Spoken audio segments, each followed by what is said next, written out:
Eu quero compartilhar com vocês algo que Deus ministrou muito no meu coração. Eu vou citar vários textos hoje, mas nós vamos ficar presos em um por causa do nosso tempo, tá? Mas eu vou citando aqui, se você quiser anotar, se você que está aí nos assistindo, pega aí sua Bíblia, pega um caderno, uma caneta.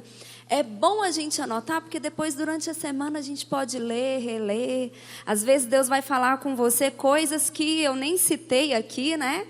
E a gente vai aprofundando o nosso conhecimento. A palavra de Deus diz que nós precisamos conhecer e prosseguir em conhecer ao Senhor. Deus sempre tem coisas novas para nos revelar, amém? Então, esse relacionamento de busca, de crescimento, de intimidade tem que ser constante na nossa vida. Abre a sua Bíblia no livro de Lucas, no capítulo 8. Eu quero estudar com você hoje duas histórias aqui nesse texto. Lucas, capítulo 8. Abriu? Amém? A partir do verso 26. Lucas 8, 26. Zarparam então para a região dos Gerazenos, que se localiza do outro lado do lago, na fronteira da Galileia.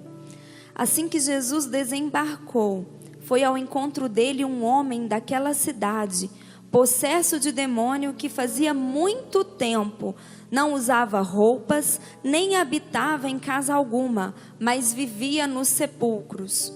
Ao contemplar Jesus, berrou e prostrou-se aos seus pés, e exclamou com voz forte: Que desejas comigo, Jesus, Filho do Deus Altíssimo? Imploro a ti, não me castigues. Porquanto Jesus ordenara ao espírito imundo que abandonasse o corpo daquele homem.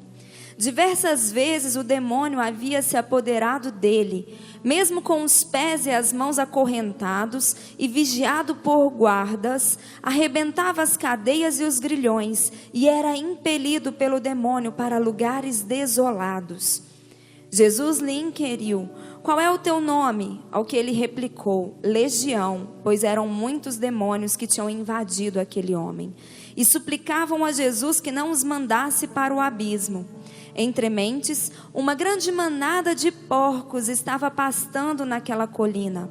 Os demônios imploraram que Jesus lhe permitisse entrar nos porcos, e Jesus consentiu. Então, saindo do homem, os demônios invadiram os porcos, e a manada jogou-se precipício abaixo em direção ao grande lago, e todos os porcos se afogaram. Ao observar tudo o que acontecera, as pessoas responsáveis pelo cuidado dos porcos fugiram e foram contar esses fatos na cidade e pelos campos. E ocorreu que o povo saiu para ver o que tinha sucedido. Quando se aproximaram de Jesus, viram aquele homem de quem os demônios haviam saído, assentado aos pés de Jesus, vestido e em perfeito juízo, e todos ficaram apavorados. As pessoas que haviam testemunhado todos os fatos contaram também como fora liberto aquele homem dos muitos demônios que o haviam tomado. Então todo o povo da região dos Gerazenos rogou a Jesus para que retirasse de suas terras, pois estavam aterrorizados. Contudo, o homem de quem haviam sido expulsos os demônios implorava-lhe que o deixasse ir com ele. Mas Jesus despediu-se recomendando-lhe: Volta para a tua casa e compartilha tudo quanto Deus fez por ti. E assim o homem partiu e anunciou na cidade inteira todas as obras que Jesus havia realizado em sua vida. Amém? Coloca aí uma mão na tua Bíblia e a outra mão no seu coração e repete comigo. Fala: Senhor Jesus, aqui está a tua palavra e aqui está o meu coração. Que essa tarde o meu coração seja terra boa e fértil. Que a palavra semeada hoje venha encontrar boa terra em mim e venham gerar frutos na minha vida que irão glorificar o teu nome. Em nome de Jesus, amém? Nós lemos aqui o relato de uma transformação que só Jesus pode fazer. Algo que aconteceu na vida desse homem que aos olhos humanos é impossível. Ninguém pode transformar a vida de uma pessoa assim em questão de minutos, em questão de segundos. Jesus transformou a vida desse homem que a gente leu aí, que já tinha muito tempo que vivia nessa condição. Hoje, nos nossos dias hoje, embora a gente ainda veja muito, mas não é tão comum ainda hoje, a gente ver pessoas possessas. Antes era muito comum. Quem aqui tem uns 20 anos de igreja, 15 anos de igreja? Antigamente, quase todos os cultos, né? A gente às vezes percebia ali uma manifestação demoníaca, a pessoa era liberta, graças a Deus acompanhada na igreja e tinha sua vida ali transformada. Hoje isso não é tão comum. Hoje nós vemos muitas pessoas, muitas vezes nós somos opressos, não possessos, mas opressos por espíritos malignos.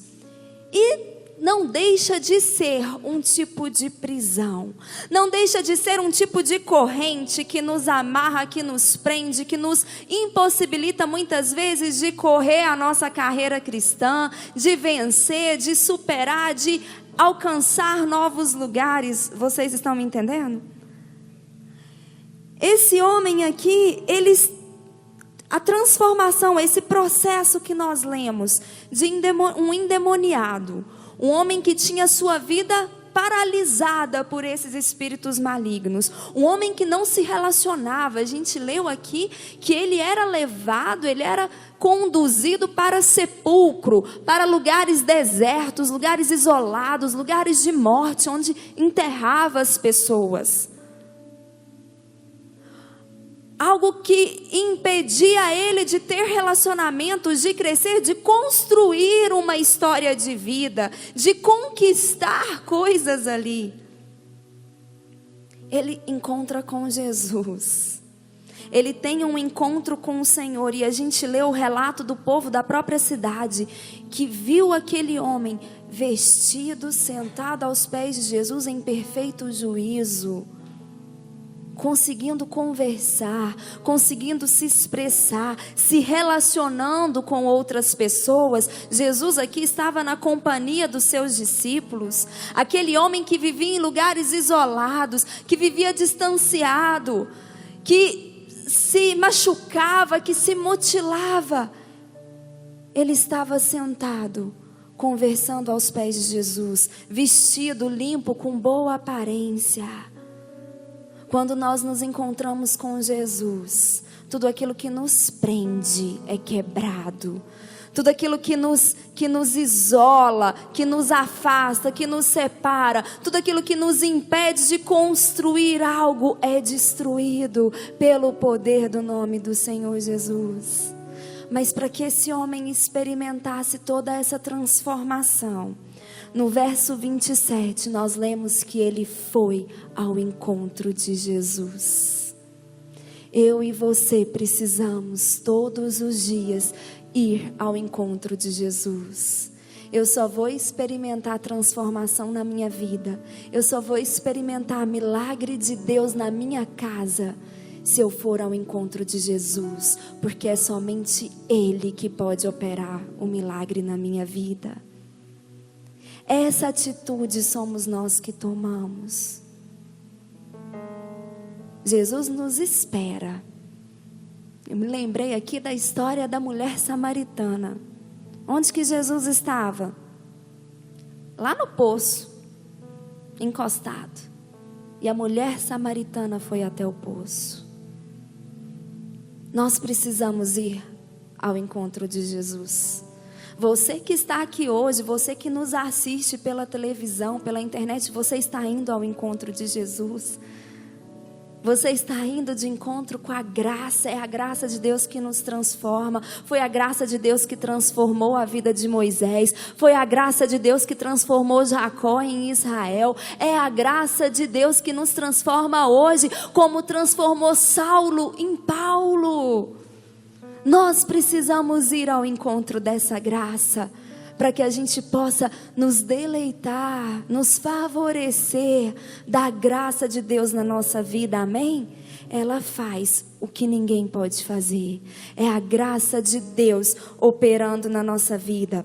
A segunda atitude que esse homem teve, então a primeira é ir ao encontro de Jesus. Nós precisamos ir ao encontro do Senhor. E quando a gente vai ao encontro de Jesus é tremendo. Quando você estuda os evangelhos, você vê que o cego chegava diante de Jesus e Jesus perguntava para ele: o que você quer que eu faça? Algo que aos nossos olhos parece óbvio, né? Mas Jesus queria que ele falasse. Gente, Jesus ama conversar com você. Jesus ama ter um bate-papo com você. Então quando você chegar na sua casa, quando você estiver aqui na igreja, quando você fechar seus olhos para orar, fala. Se você precisa de um milagre no seu casamento, fala. Se você precisa de uma cura na sua casa, se você precisa de um milagre financeiro, fala para o Senhor o que você precisa. Amém? Essa atitude é nossa. E aí a segunda atitude que me chamou muita atenção nesse texto. No verso 27 ainda diz que ele estava assim há muito tempo. Não usava roupas, não habitava casa alguma, vivia nos sepulcros há muito tempo. Nós não podemos deixar com que a nossa fé seja abalada pelo tempo. Você que está anotando em Lucas, no capítulo 1, nós vemos ali descrito a conversa de Deus com Zacarias. Quando Zacarias, ele entra no Santo dos Santos. E Deus vira para Zacarias e fala: a sua oração foi ouvida. Você e Isabel vão ter um filho. Agora eu te pergunto, se você for abrir, depois você lê lá na sua casa, Lucas capítulo 1, a Bíblia diz que Zacarias já era velho, Isabel já estava avançada em idade. Você acha que eles ficaram durante quanto tempo pedindo um filho para Deus? Durante quantos anos eles ficaram orando, pedindo um filho para Deus? E Isabel não engravidava. E Zacarias era profeta. E Zacarias, para entrar no Santo dos Santos, ele não podia ter pecado nenhum. Porque se ele tivesse pecado, ele caía morto. O profeta, quando ele entrava no Santo dos Santos, o sacerdote, ele entrava com uma corda amarrada no pé. Ele entrava no Santo dos Santos. Se ele tivesse em pecado, ele morria e o povo puxava ele lá de fora. Tinha todo um preparo para se entrar no Santo dos Santos. Zacarias era um homem consagrado a Deus. E ano após ano, ele e Isabel orava pedindo um filho. E Deus respondia: não. Chegou um momento em que Deus falou: você vai ter um filho. E ele meio que não acreditou não. Depois você ler na sua casa, ele ficou mudo. Até o dia que João Batista nasceu. Sabe por quê? Deus tem propósito para tudo. Deus tem o tempo certo para tudo. Ai, bispa, mas está demorando. Tem tantos anos que eu estou nessa luta. Tem tantos anos que eu estou travando essa batalha. E eu oro, e eu jejuo, e eu faço campanha. E nada acontece, meu irmão e minha irmã. Deus tem o tempo certo para tudo. Você acha que Ana só orou, só clamou, só chorou diante de Deus naquele texto que a gente lê lá em 1 Samuel? Quando ela entra no templo e Eli acha que ela está bêbada? Você realmente acha que foi o primeiro momento que ela orou pedindo para Deus um filho? Não, ela já era casada há muitos anos. A outra esposa do seu marido tinha muitos filhos e debochava de Ana. Mas Deus tinha o tempo certo para Samuel nascer. Moisés nasceu fora de hora. Moisés nasceu durante uma perseguição, durante o momento em que Faraó mandou matar todos os meninos que nascessem. Ele nasceu fora de hora? Não, ele nasceu no tempo certo, no tempo oportuno, no tempo de Deus. Deus não se atrasa, Deus não perde a hora. Está demorando muito. Não deixe o tempo de espera abalar sua fé. Deus não perdeu a hora com seu amigo Lázaro. Deus não perde a hora para te responder e te abençoar. Deus tem o tempo certo para tudo. O seu milagre vai chegar no tempo oportuno. O seu milagre vai chegar no tempo que ele precisa chegar. Porque Deus tem propósito com a sua resposta. Sua resposta, o seu milagre não é apenas para te abençoar. Deus tem propósitos que vai muito além daquilo que você imagina. Então, continue crendo. Não deixe o tempo de espera abalar sua fé. Amém? Nós precisamos manter a nossa fé viva. Eu preciso perseverar crendo que aquele Deus que prometeu é fiel para cumprir. Deus prometeu para Abraão, vamos pegar aqui o exemplo de Moisés, que a descendência dele ia ser numerosa, não era? Virou um dia para Abraão, falou para ele sair lá da tenda, falou para ele olhar para os céus, se ele pudesse contar aquelas estrelas, assim ia ser a sua descendência. Onde é que o povo de Abraão, onde foi que a descendência de Abraão se multiplicou e se tornou numerosa? Onde? Fala assim, no Egito. Foi no Egito. Foi quando eles eram escravos que eles se multiplicaram. Deus tem propósito. Por que eles não se multiplicaram antes? Talvez não conseguiriam, talvez não ficariam escravos, porque já eram bastante numerosos. Por que Deus não os multiplicou depois, quando eles já estavam em Canaã? Deus multiplicou eles no Egito, porque tinha propósito. Moisés nasceu no tempo de perseguição, porque tinha propósito para a vida dele. Lázaro foi morto, enterrado, e ficou 4 dias debaixo da terra, porque tinha propósito, para que a glória de Deus fosse manifestada. Então, se tem muito tempo que você tem aí orado e lutado e buscado por essa resposta, e às vezes você chegou aqui hoje, ou você me assiste aí, a sua fé está fraquejando, bate a mão no seu peito e fala: eu vou continuar crendo, eu vou continuar crendo, porque o Deus que prometeu, Ele é fiel para cumprir. Deus não perde a hora. Se você continua esperando a resposta, tem propósito. Zacarias e Isabel esperaram por muitos anos, porque Deus queria que eles fossem os pais de João Batista. E João Batista tinha momento certo para nascer. Amém? Vocês estão entendendo? Amém? Creia. Não deixe que o tempo e as dificuldades. Outro exemplo que me vem aqui, que eu quero te levar a refletir, é sobre Davi.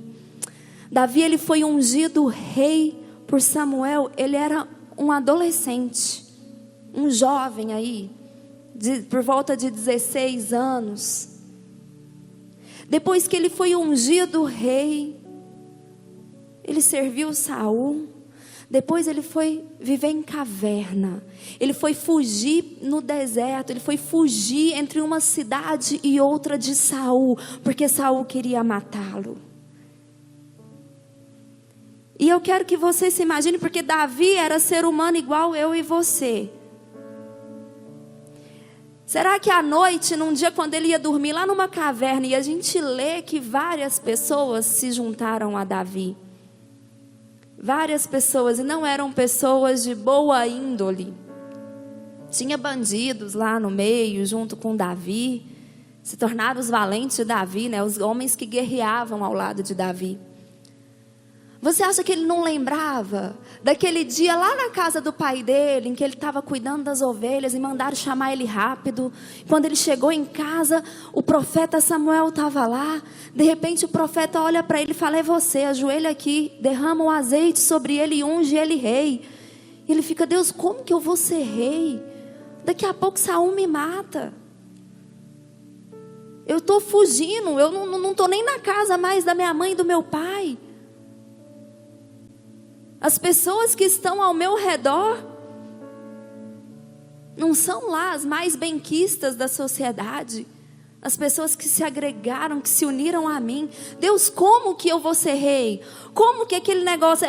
Samuel não devia estar bem no dia. Tempo e dificuldades. Isso não pode abalar a nossa fé. Isso não pode abalar a sua fé.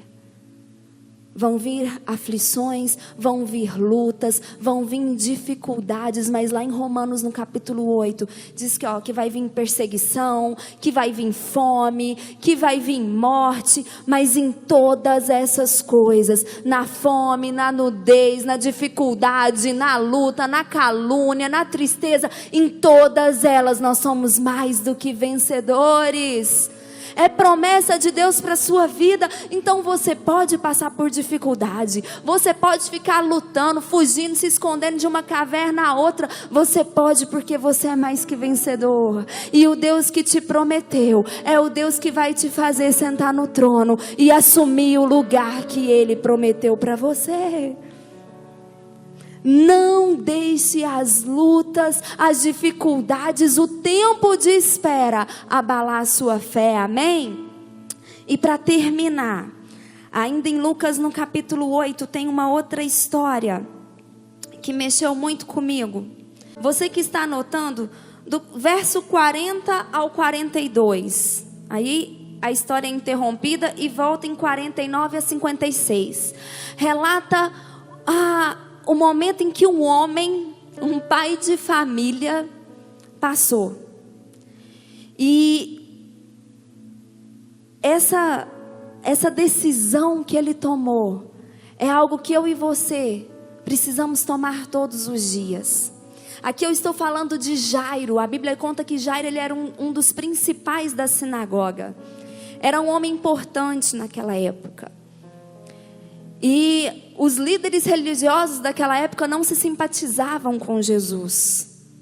A despeito de todo o quadro político atual naquele momento, a Bíblia diz em Lucas no capítulo 8, no verso 41, que Jairo chega até Jesus. Ele vai ao encontro de Jesus da mesma forma que aquele homem lá, o Gerezareno, fez.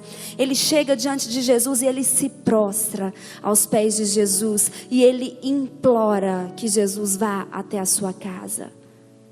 Ele vai em direção a Jesus. Ele se prostra diante de todo mundo, não importando para a posição que ele ocupava, para o cargo que ele exercia naquele momento. Ele se prostra e ele clama, ele implora: Jesus, vai até a minha casa.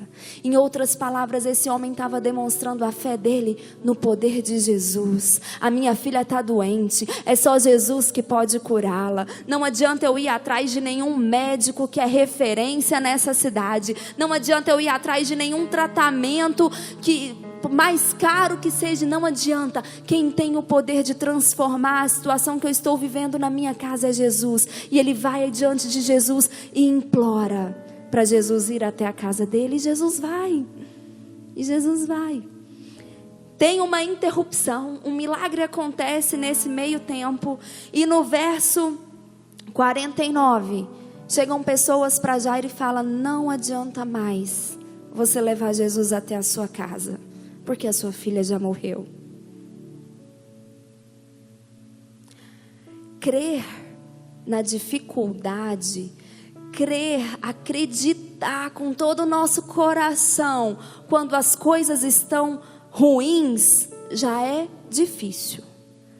Crer na impossibilidade, continuar crendo e acreditando quando não tem mais uma opção.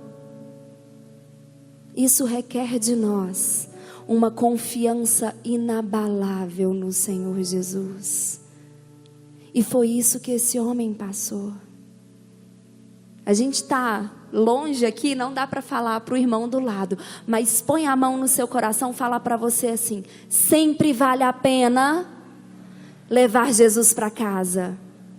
Nunca é tarde para levar Jesus para casa. Jesus olha nos olhos de Jairo no verso 50 e fala para ele: não tenha medo, crê somente. Não tenha medo, crê somente. A filha dele não tinha piorado. A filha dele já tinha morrido. A família dele em casa já estava em luto.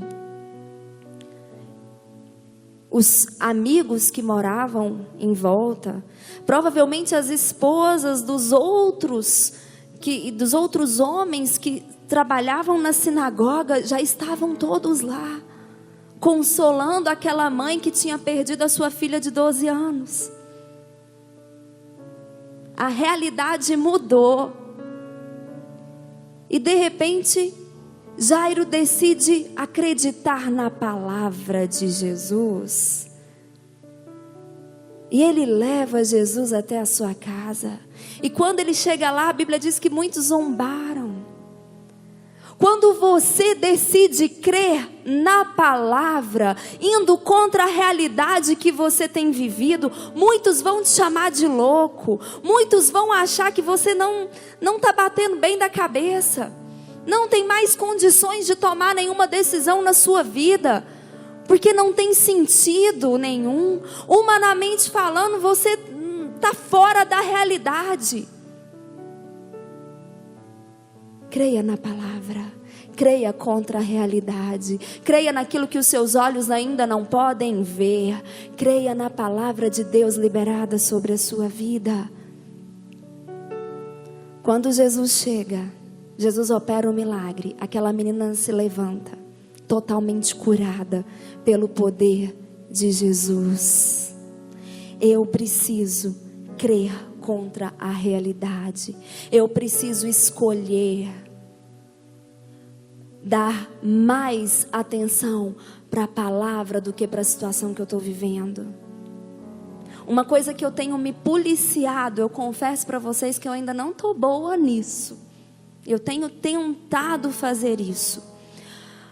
Muitas vezes eu sinto assim, tá? Não sei você, vou falar de mim.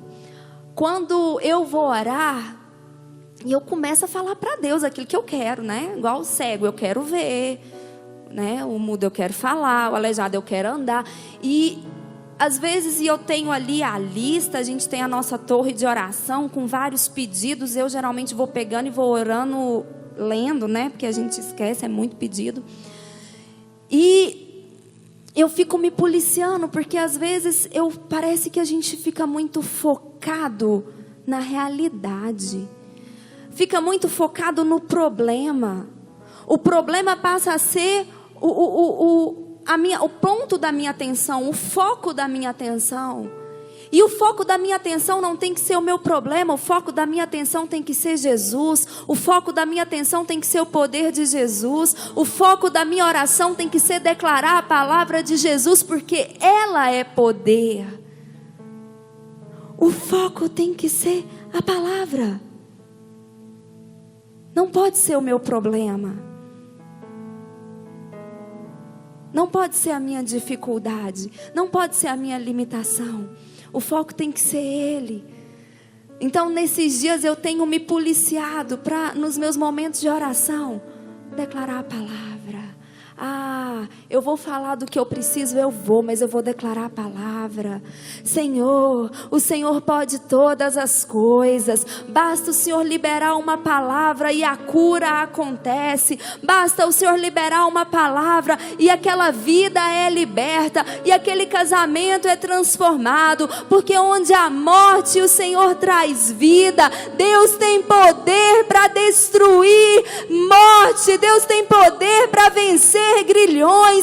Deus tem poder para transformar toda e qualquer situação. Onde Deus entra, a paz entra. Onde Deus entra, a saúde prevalece. Onde o poder de Deus chega, a vida e a abundância, a prosperidade, a alegria, a renovo, a regozijo. O poder é de Deus. Meu querido e minha querida, isso aqui, é poder. Isso aqui é poder. Tem horas que a gente não sabe nem o que orar. Eu sou assim. Tem hora que você fica, eu não sei mais nem o que orar, então eu vou falar a palavra. Eu vou orar e eu vou declarar a palavra. Abre uns salmos e começa a declarar. Começa a declarar sobre os seus filhos. Os meus filhos serão benditos nessa terra. Começa a declarar sobre o seu trabalho. Onde eu colocar as minhas mãos eu vou prosperar. Deus vai fazer com que eu seja bem-sucedido. Amém? Vocês estão entendendo? O foco é Jesus. Porque onde Jesus está, morte nenhuma vence. Porque Ele já derrotou a morte. O foco é Jesus. Confie contra a realidade que você está vivendo. Feche os seus olhos, feche os olhos do seu coração para a realidade que você tem enfrentado hoje. Ore como o profeta orou: Senhor, abre os meus olhos, que eu veja que mais são os que estão comigo do que os que vêm contra mim. Abre os meus olhos para que eu veja que esse tempo de espera tem propósito. O Senhor não se atrasa, o meu milagre vai chegar no tempo certo, no tempo oportuno, porque tudo o que Deus faz é perfeito. Amém?